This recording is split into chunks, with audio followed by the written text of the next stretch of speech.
What is up, ladies and gentlemen?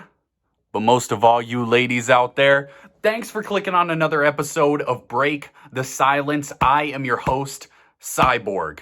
Because if you don't break the silence will break you.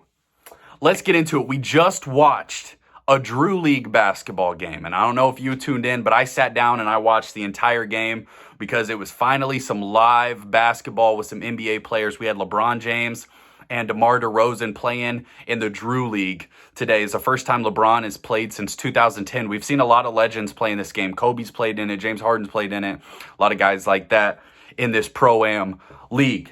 And I think the overlying thing we learned today is truly why LeBron is not the GOAT. Because we keep seeing LeBron bounce around. He's on the Lakers one day, and then he's on the cheaters in the Pro-Am League the next day. So that's what makes... I'm kidding. I'm kidding about that. I hope someone doesn't make that argument, and I hope you just know that there's going to be debates all over TV shows about how this hurts LeBron's legacy or helps LeBron's legacy. Now it's my turn! You told me it was my turn! I'm not one of those guys who's going to look at every stupid thing. We're just talking some basketball because I love basketball, and this was a really entertaining game to watch because when you're watching a Pro-Am game in the Drew League, you're basically just watching offensive skill sets on display, and LeBron was in his bag from everywhere, from two, from three, in the lane. His midi was on fire. Didn't shoot great from three, but he had a couple step back threes that were entertaining to watch. Demar Derozan is a killer. We'll get into that. But please, first, take a second to like and subscribe to the channel. We just zoomed past 200. Was really shocked at how fast we're growing here. And we're on the road to 300. Once we hit 300, I will release my top 50 current players in the NBA. And I'm super excited to do that. So please take a second to like and subscribe. We just added 2 new jerseys, Dikembe Mutombo, Hakeem Olajuwon. Bought those last night. Had no intention of buying those, but that's what happens when I go to the mall. LeBron today had 42 points, 16 rebounds. DeMar DeRozan had 30 points, 14 rebounds. And the reason I'm talking about this is because I think there's a couple interesting layers to get into when it comes to this game. Not just, at face value, yeah, they're playing against a bunch of scrubs. Not scrubs. They're good players, but they're not NBA level players. But let's get into it. First off, the game had the worst camera work I've ever seen in my life. The game was streamed on NBA TV. You could at least, show the game. I don't know what was going on there. I sat down and watched the whole thing and missed, half of it because they were just randomly on LeBron, who's on the sideline doing nothing, and instead of the guy who's shooting a three on the other end. And you're like, I just don't fully know what was happening there. The camera work was worse than some of my cousin's high school games.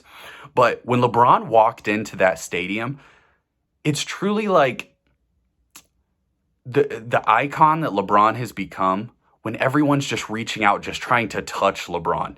Just because they think, if they could just touch LeBron, that'll be this awesome moment. And you have players on the court who are have their phones up trying to take pictures with LeBron in the layup line. Quavo, Draymond Green, Montrezl Harrell all showed up for this game. I mean, it's truly crazy how when you see LeBron in a little more of a public setting than an NBA game, the way that people react when they're around him. And honestly, that you hear stories about how when Michael Jordan with the Dream Team, they talked about it. I think was it in The Last Dance or the Dream Team documentary. But when they would go overseas, the way that players that fans would react to Michael Jordan when he walked in a room, that it was like God had entered. And I mean, that's kind of the feeling you got today when you watch LeBron enter into the stadium. But the thing that I couldn't stop thinking when I was watching this game is that the Lakers could have had DeMar DeRozan, and instead they got Russell Westbrook last year. DeMar DeRozan's mid-range, it's almost perfect for the Drew League when you're just watching ISO ball and you want to watch guys hit nasty middies. I mean, he just will post up and hit unbelievable shots. And LeBron was too, really on all three levels, dunking, mid-range, and he had a couple nasty threes. Didn't shoot great from the three-point line, but the thing you noticed immediately was how nervous the other players were. There were a couple times LeBron wasn't playing much defense in this game at all, which totally understandable. He's not going to risk an injury trying to block some rando. But there were opportunities guys had to kind of dunk on LeBron because he wasn't moving, and they just blew wide open dunks. And then guys would run down the court, get a wide open three, and airball it. And you're like, these are probably quality basketball players that are just so nervous because you got all these stars in the stands. This game was being watched by hundreds of thousands, if not millions of people. And you got LeBron James next to you. I mean, if you were to do something crazy, you could go viral with one clip. Now, if I was playing in that game, every time LeBron was guarding me, I'd have hoisted something because I just want one time in my life to have said I scored on LeBron. So I don't care if I'm from 30, 35 feet, it's going up. And that's just the reality of it. A couple other things we wanted to get into. LeBron and DeRozan, that whole dichotomy there. LeBron's knowledge of playing with his teammates is really fun to watch. When he could sense like DeMar was starting to get going, he would literally just throw it down to DeMar in the post and say, go to work. And I think, I obviously that's where DeMar thrives. But the thing about NBA players, once they get that chemistry and truly understand what everyone's trying to do and with the spots they want to get to and what they thrive at, it's really entertaining to watch. And that's the difference between when you go to your local gym and you have no idea what everyone else is trying to do, and it just looks congested.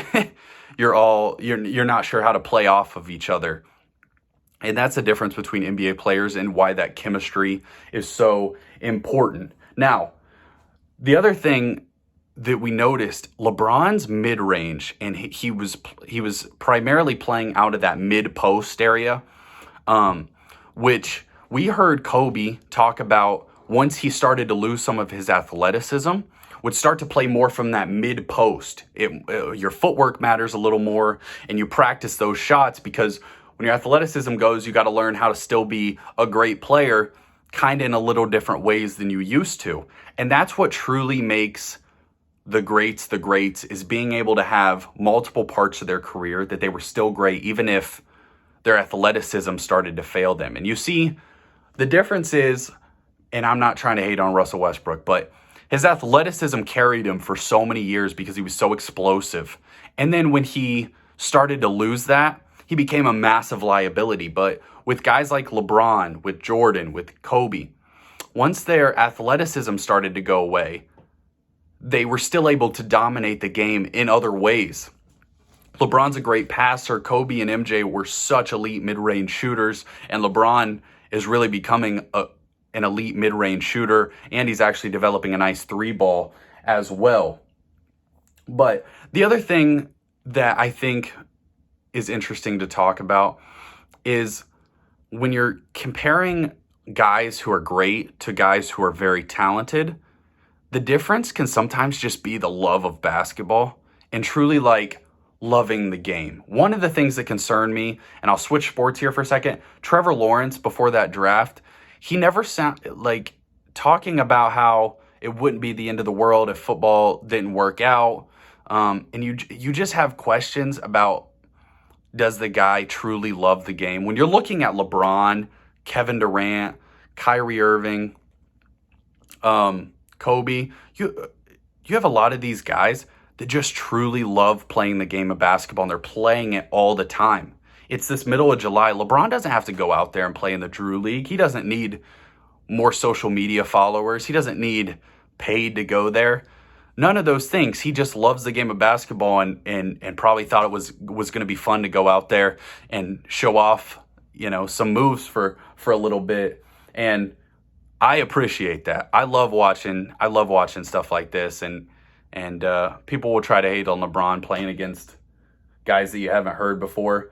But to me, when you're looking for basketball in the middle of July and there's no football on, I really enjoyed watching today's game. And thought there were some things to take out of it, and that's kind of what I talked about in this video, and that's why I did a video on it. So please take a second to like and subscribe. Appreciate you watching. Cyborg out.